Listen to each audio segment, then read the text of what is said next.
ini ya long nyali ya ko ni jong rakin joga ko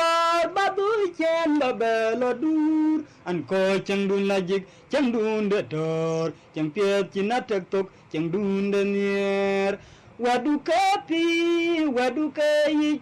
pire ban ka gai an koro panyal pan china jalang kaye koi dir kaye koi we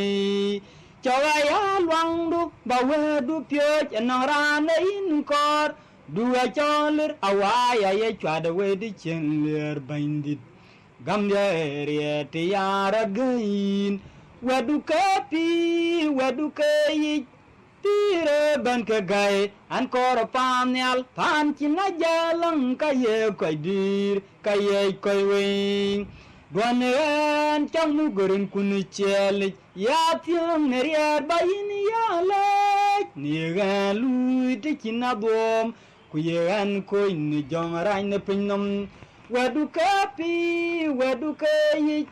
pire ban ga gai an koro panyal pan china jalang kaye koi dir kaye koi we